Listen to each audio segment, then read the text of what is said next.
We've got a treat for you today. I've got a letter that was handed to me several years ago by a captain when I was a first officer. It's a letter dated October 25th, 1930. It's 95 years old. It was written by a guy named Jerry Marshall, operations manager in all caps, by the way. It is as dated as you can get, and it's an absolute riot. The header is to all co-pilots. Here we go. To all co-pilots. Every man in an organization has a certain part to play and duty to perform. The first pilot, now first pilot's referring to captains, right? The first pilot is delegated the responsibility of flying the ship. The service crew has the responsibility of keeping the ship in safe flying condition. The traffic department has the responsibility of supplying the passengers, and the operations department has the responsibility of ordering the ships in and out and making certain that everyone in the organization's department performs his duty. Even with all this division of authority into the above named component departments, there are still many, and in all caps, small chores which have been left undone. And for this reason and none other, there has been created in the aviation industry a demand for, in all caps, the co-pilot. All right. And this is to all my co-pilot friends. I was a co-pilot for most of my career. It's going to get worse. All right. What does he say? And there are now 14 co-pilots in the Southern Division of American Airways, Inc., whose flying time ranges from 400 hours to 2,500 hours. Regardless of how much flying time a co-pilot has had, it is necessary that all co-pilots be regarded alike by their superiors. The first pilot. Okay. Your job is to do many things which other employees do not want to do. Wow. What a motivational guy this is. Your immediate superior is the first pilot. His wants are your orders. He is king.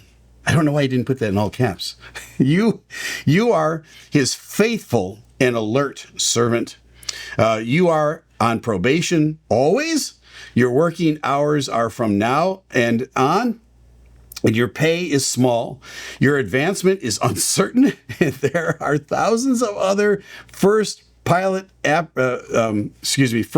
aspirants striving to get your job at even less money and more work. This is awesome. All right. You are not employed because of your flying ability, and by your employment, you are not assured ever of having a run of your own as first pilot. What a motivational dreamboat this guy is. If I was a co-pilot reading this, I'm thinking, thank you, sir. May I have another? It goes on. The pilot with whom you are now in the privilege of flying largely controls your destiny. If you handle these many details assigned you, many of which are unpleasant, and if you prove to be of value to him and to others, you may assume that you will have the privilege of remaining as co-pilot for him until some years to come, at which time you will have learned much from your association with the flying experience with him. And you will and you will have won for yourself recognition by the company and all as a gentleman and as an experienced co-pilot worthy of promotion. Oh, now he's getting to the good stuff. All right, this is good. You were not employed to do the flying. Not only because you are not considered capable, but because for better pilots, the finest in the world have been employed for that work. And if you are permitted to take the controls at any time, you may consider this a special favor on the part of the first pilot. A co-pilot who does his job well, makes very little noise, and listens attentively to his superiors, and will, in time, demand and receive recognition for his services. As co-pilot, there is something which really is worth working for and which can be attained by, but first, It must be earned. All caps. As long as you do your work well and conduct yourself strictly as a co-pilot, this company will regard you really as an important department of the organization, and you will find many very good friends among those with whom you are working.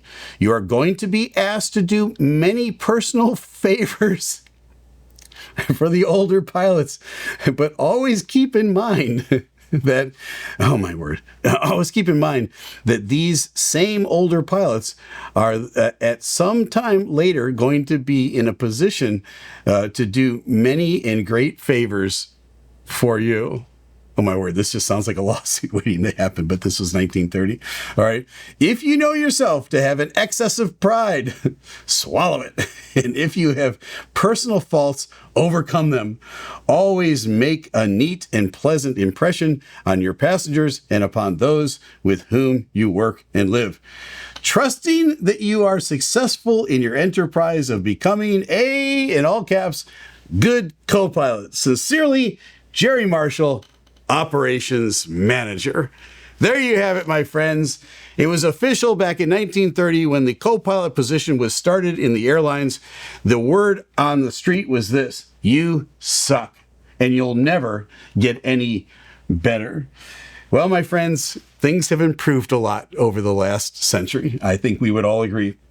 I wanted to share this with you because those were the humble origins of the co-pilot at my airline. And now, my friends, it's evolved into something much better than that. Now you know. I'm Captain Steeeve. Fly safe.